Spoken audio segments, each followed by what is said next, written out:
Mothership Connection, which was George Clinton's major Earth tour of about 1977, are 3 spaceship images that these musicians are using as vehicles for this kind of subversion that I'm talking about, or this idea that I'm talking about of exploration. I am the firmament computer. I am the sky computer. I am the orbit computer. Lee Perry. I've heard the name, but I'm not quite sure who that is. It's interesting to look at Lee Perry in reggae, George Clinton in funk, and Sun Ra in jazz as 3 figures who are working with a shared set of mythological images and icons. I think it's uncanny the fact that they're all using space iconography and certain tropes of madness and extraterrestriality, largely independent of one another, largely without ever having come in contact with one another's work. I cover the earth and hold it like a ball in my hand.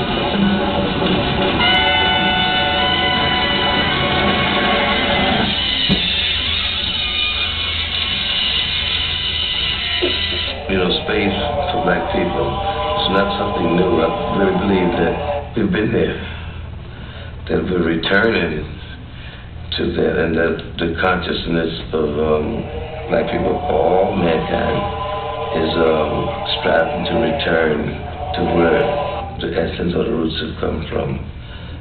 Whether somebody came in and gave us our intellect genetically, cloning us or switching on our genes to start evolving the way we have, or that we are descendants from the stars.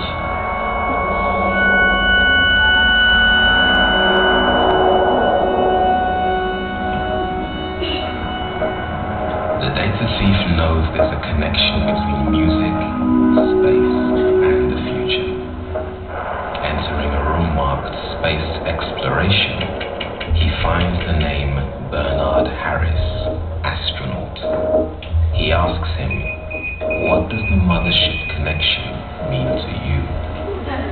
Well, it means to me, number one, in college we used to party off this album quite a lot.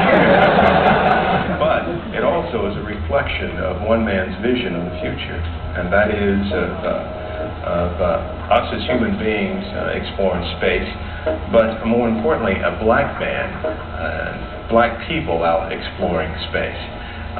We're doing that now. We're going to be doing that in the future. Roger, roll endeavor. Roll maneuvers complete aboard Endeavor. I have always wanted to be an astronaut since I was about 8 years old. I was one of those kids that was fascinated with science and science fiction. I always tout myself as one of the original Trekkies, or Trekkers, or whatever they call them these days. And so through that fantasy of imagining being in space, I started reading about it. I started researching NASA and finding out all about what it was all about. And when I saw the first human beings walk on the moon, I was hooked. That was it. I remember being so excited and in awe that we stepped on the moon.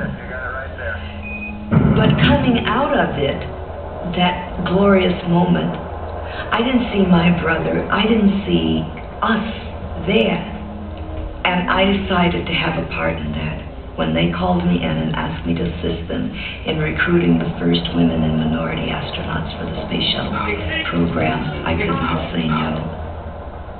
I knew that Michelle was involved with the early recruitment program that went on at NASA. In fact, from her efforts and a lot of folks here at Johnson Space Center's efforts and also probably some efforts of some of the civil rights leaders that we've had in the